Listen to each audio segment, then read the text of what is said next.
welcome back to my kitchen. So today we are going to make a dessert. This dessert is called Spritzerly Cookies, and it is from my great-grandmother who was born and raised in Switzerland, and she brought this recipe with her to the United States. And I make this every single year for my aunt because her birthday is in March and she absolutely loves this cookie. And since my mom is here, we're gonna make it together, and then she's gonna take it back to California with her so that she can give them to her sister. So come along while we make these cookies. All right, friends, so for the recipe, I'm actually gonna be doubling it, but I'm gonna give you the single serving size. And then I'll also put it down in the description, the recipe for this cookie. So for starters, we're gonna start off with 1 cup of sugar and 1 cup of softened, unsalted butter. Next, I'm gonna add 1 egg. And now we're gonna go ahead and mix this together. Midway through, go ahead and turn it off, scrape the inside of it, and then start it again. Now that it is creamed together, we're gonna go ahead and sift in our dry ingredients, and that is 2 1/4 cups of flour, 1/2 teaspoon of baking soda, and 1/2 teaspoon of baking powder. I have my little sifter here, and I'm just gonna put it in and start sifting it. So the purpose for sifting your flour is to make sure it's nice and fine and you don't have any lumps of hard flour in there, and it gives you a nice smoother batter. Now I'm gonna start gently mixing it in.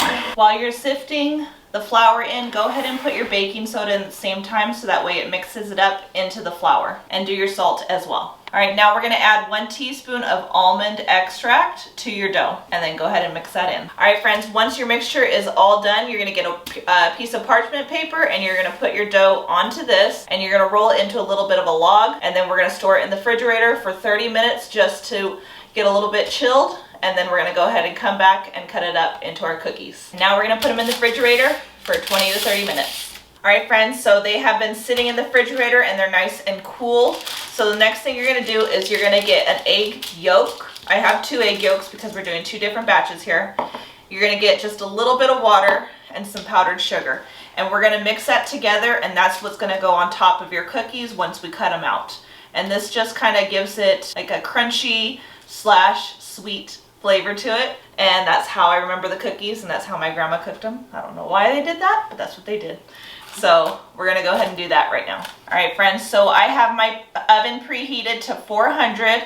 We went ahead and put some parchment paper on top of our cookie sheets, and now we're gonna start cutting our cookies. You're gonna do really thin slices of cookie, and then we're gonna place them on here, put the egg wash on top. Once we have the trays filled, we're gonna go ahead and put them into the oven, and then we'll put the remainder of our dough back in the fridge so it doesn't get too soft.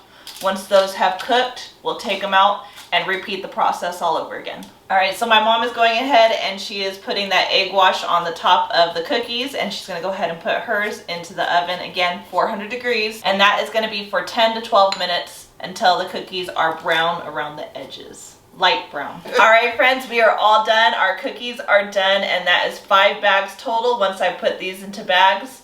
And that was a double batch of the recipe that I made, but you should get about 2 to 2.5 bags of cookies when you make it with just the 1 batch. And Aunt Kath, this is your bag. Happy birthday. I hope you enjoy these. All right, friends, I hope you enjoy this. I will definitely leave the recipe down in the description.